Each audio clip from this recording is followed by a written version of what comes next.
दोस्तों, पहाड़ों की गोद में कुछ जगह ऐसी होती हैं जहां पहुंचते ही मन अचानक शांत हो जाता है, जहां हवा में भक्ति भी होती है और प्रकृति की सुगंध भी। आज मैं आपको लेकर चल रहा हूं नैनीताल के एक ऐसे ही पावन स्थल पाषाण देवी मंदिर। नैनी झील से कुछ ही दूरी पर स्थित यह मंदिर न केवल अपनी भक्ति और आस्था के लिए प्रसिद्ध है, बल्कि यहाँ पहुँचते ही एक अनोखा आध्यात्मिक ऊर्जा महसूस होती है। कहते हैं कि जो सच्चे मन से यहाँ माथा टेकता है, माता उसकी हर मनोकामना पूरी करती है।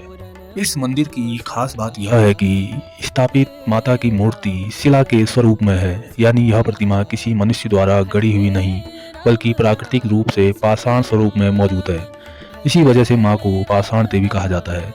माना जाता है कि माँ यहीं सदियों से विराजमान है और दर्शकों से लोगों यहाँ आकर आशीर्वाद प्राप्त कर रहे हैं। दोस्तों, इस मंदिर में पहुंचने के लिए आपको तल्लीताल बस स्टैंड से मात्र 1 किलोमीटर की दूरी तय करनी है। यानी तल्लीताल स्टैंड से आप जब ठंडी सड़क की ओर बढ़ते हैं तो ठंडी सड़क में प्रवेश करते ही मात्र 100 से 200 मीटर दूरी तय करने पर ही यह मंदिर आपके सम्मुख दिखाई पड़ता है।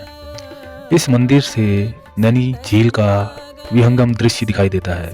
साथ ही इस मंदिर की मान्यता यह है कि जिन व्यक्तियों को चर्म रोग हो जाता है, यानी शरीर में दाग धब्बे फोड़े फुंसी इत्यादि हो जाती हैं, तो वह लोग माता के पाषाण शिला से जो जल टपकता है उसका सेवन करने से स्वस्थ हो जाते हैं।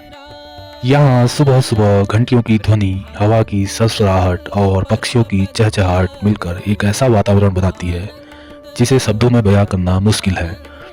स्थानीय लोगों का मानना है कि माता दुर्गा के अंश के रूप में माता यहाँ निवास करती है, इसलिए लोग विवाह, नए काम की शुरुआत या किसी भी शुभ कार्य से पहले यहाँ माता के दर्शन अवश्य करने आते हैं। मंदिर के नीचे नज़र डालें तो नैनीताल झील का सुंदर दृश्य दिख प्रस्तुत होता है। शहर की हलचल से दूर यहाँ कुछ ही मिनट बैठकर ध्यान लगाने भर से मन हल्का और शांत महसूस होता है।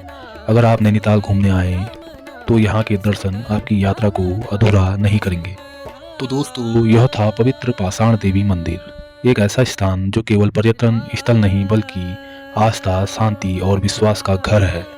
अगर आप भी माता के दरबार से मनोकामना लेकर आए हैं तो सच्चे मन से प्रार्थना कीजिए, निश्चित ही माता आपकी अरदास सुनेंगी। जय माता दी। और साथ ही साथ चैनल को सब्सक्राइब जरूर करें।